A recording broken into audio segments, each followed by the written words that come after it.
రామాయణం, భాగవతం, మహాభారతం మన జీవితాలలో, మన సంస్కృతిలో, మన సాంప్రదాయంలో భాగం. ఈరోజు తరం మారుతున్న సందర్భంగా ఇలాంటి గొప్ప దృశ్య కావ్యాన్ని తీసి తిరిగి ప్రజలలో ఒక గొప్ప ప్రేరణ, వసుదైక కుటుంబం గురించి మళ్ళీ అందరికి ఒక భావన కలిగించడం అనేది ఈ సినిమా తీయాలన్న ఆలోచన వచ్చిన ప్రొడ్యూసర్స్కి మనస్ఫూర్తిగా నేను అభినందనలు తెలియజేస్తున్నాను. 40 సంవత్సరాల క్రితం రామాయణం సీరియల్ వస్తుంది అంటే రోడ్లు నిర్మానుష్యంగా మారేది. అప్పట్లో హైదరాబాదు నగరంలో ఒకటి కర్ఫ్యూ ఉన్నప్పుడు రోడ్లు నిర్మానుష్యంగా ఉండేది, 2 రామాయణం సీరియల్ టెలికాస్ట్ అవుతుంది అంటే రోడ్లు నిర్మానుష్యంగా ఉండేది. రామాయణం సీరియల్ ద్వారా దూరదర్శన్ ప్రజలకి చాలా ప్రజలకి దగ్గరగా దూరదర్శన్కు ఒక గుర్తింపు వచ్చిందని చెప్పడంలో ఆశ్చర్యం లేదు. 40 సంవత్సరాల క్రితమే కాదు, మన కోవిడ్ వచ్చి ప్రపంచమంతా స్తంభించిపోయినప్పుడు ప్రజలందరూ మళ్ళీ రామానంద్ సాగర్ తీసిన రామాయణాన్ని చూసి ప్రపంచంలోని వరల్డ్ రికార్డ్ క్రియేట్ చేసింది Ramayanam at the time of Covid.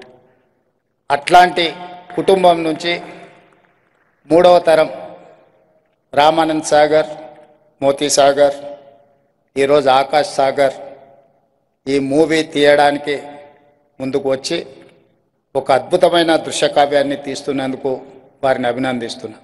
ఇదే సందర్భంగా తెలంగాణ రాష్ట్రం, Telangana rising 2047, our vision document is, we are planning for our vision document. We have one chapter in film industry. అందులో రామోజీ ఫిలిం సిటీ ప్రేరణగా not only Tollywood, Bollywood, now we are focusing on Hollywood. Whoever wants to make an English movie, they can come, they can have they have Ramoji Film City. We are planning for that. భవిష్యత్ ప్రణాళికలో 2035కి తెలంగాణ రాష్ట్రం $1 trillion economy, 2047కి $3 trillion ఎకానమీని Telangana రాష్ట్ర ప్రభుత్వం ఏదైతే ప్రణాళికలు రచిస్తుందో అందులో cinema ఇండస్ట్రీకి ఒక ప్రత్యేకమైన చాప్టర్ ఉంటుంది. ఆ చాప్టర్లో రామోజీ ఫిలిం సిటీ స్ఫూర్తిగా ప్రణాళికలు రచిస్తున్నాం. మా ఆలోచనలు, మా విధానం తప్పకుండా టాలీవుడ్, బాలీవుడే కాదు హాలీవుడ్ కూడా హైదరాబాద్లోనే షూటింగ్లు జరిగే రోజు వస్తుంది. తప్పకుండా ఈ భాగవతం పార్ట్ 1 గొప్ప సక్సెస్ కావాలని, దేశంలోనే అద్భుతమైన సినిమాగా రాణించాలని, ఇక్కడ షూటింగ్ పూర్తి స్థాయిలో జరిగే క్రమంలో రాష్ట్ర ప్రభుత్వం వైపు నుంచి కూడా సంపూర్ణమైన సహకారం ఉంటుంది.